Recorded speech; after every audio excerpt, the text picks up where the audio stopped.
Kit, let's talk about the last two games, your first two games in the dugout.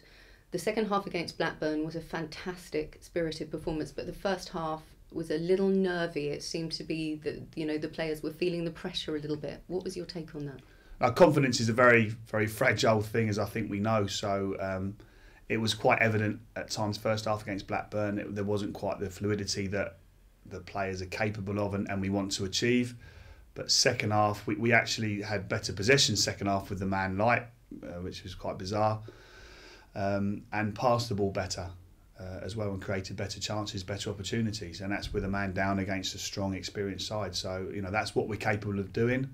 And as the confidence builds, which it is on a daily basis at the moment, we've not had many days so far, but the longer it goes on, the more the confidence will grow. And the belief will come back into the players' game. You saw, obviously, the sending off came just before half-time, which I don't know whether that's a good thing or a bad thing in terms of being able to galvanise again in the dressing room. But that's twice now, and it has a sort of killer effect on, the way that you can play the game that you're set up to play, but also on the spirit. Well, it's a kick in the teeth for any team, but then you get on with it. You're in difficult situations and it's roll your sleeves up and get on with it, which is what I told the players at half-time. But also, I very much felt, we were in that game, and I honestly said to the players, and I honestly felt myself at half-time that I expected us to get something out of it. And we very, very nearly did. It was a double ricochet lead into the opportunity, which fell to Jordan Rhodes, who's a great finisher, as we know, and he took it very, very well. But even after that, with the 10 men, we had good chances, good opportunities to equalise. And I said the players' confidence is fragile at the moment, but being built up. But my confidence is sky high, and I fully believed that we would get something at that game, and still sort of shaking my head in disbelief we didn't. But we will do in future, and it's like I say, it's coming and it's building every day on a daily basis. The players are getting that bit more stronger in their minds and more belief in what we're going to achieve. The football we play will be attractive and create chances, but then we need to do that all from a solid base, which is being worked on as well.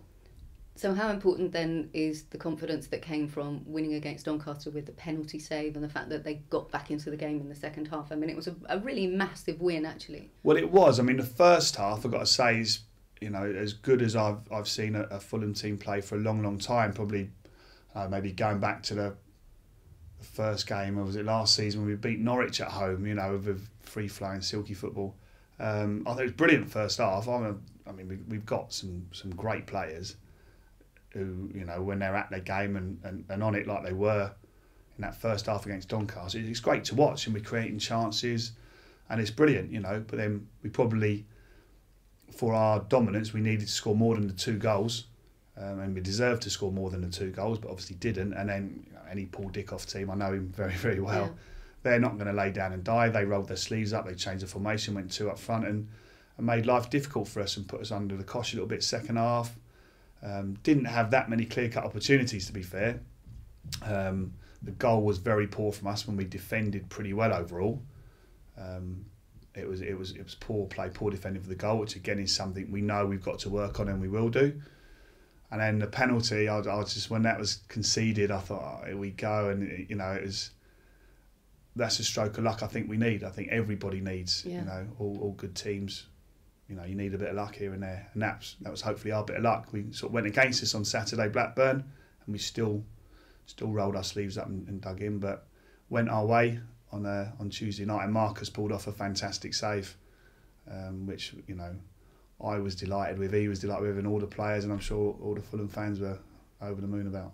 There was a trio that played of Hugo Rodallega, Brian Ruiz and Ross McCormack that we haven't seen before, and there was some intricate little passing kind of movements going on with them. How much is it that it's a case of the more they play together, the better they will get? Because that's quite a formidable trio in an attacking formation for any team. Yeah, we've got an awful lot of good players, but those 3 you mentioned, like I say, they're certainly, without having played together, it's quite amazing, hardly trained together in sort of match situations even, suddenly all on the same wavelength. But I think they're just clever footballers are, and they showed that the other night. I say some of the link-up play first half and the combinations and the movements were excellent. You know, not, let's say, not just those three. Don't get me wrong. No, it's just that they haven't played together. No, before, and so. it was yeah, it's great. And you know, standing on the touchline, I'd pay money to watch that. You know, it's brilliant. Yeah. And that's early days. We've not really sort of worked on it yet. That's just clever players playing football.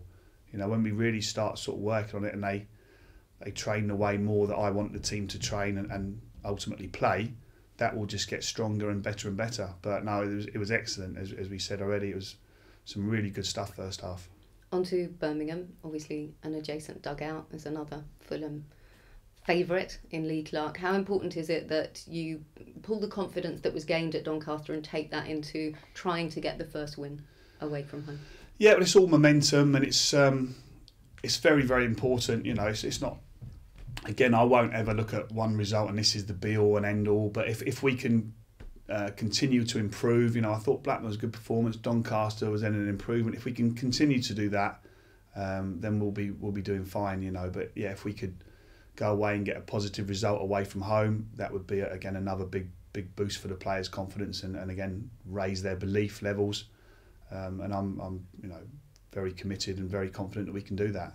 Obviously, everybody is speculating about the full-time manager's position. I'm not going to ask you to make any comment other than how much are you enjoying it and how much do you want this job? Yeah, I'm absolutely loving it. Me and the staff that are helping me, that have stepped up with me, and all the existing staff, it's brilliant. You know, we've got an awful lot of good people here, and I'm going to rely heavily on them. But it's great. The atmosphere is really good.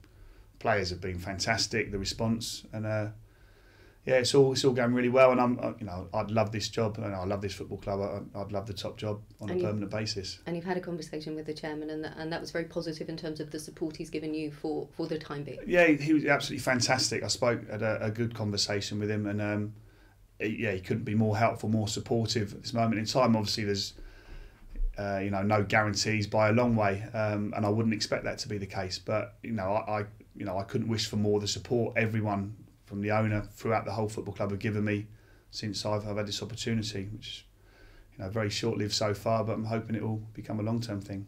Well, we wish you luck on Saturday. Thank you. Cheers.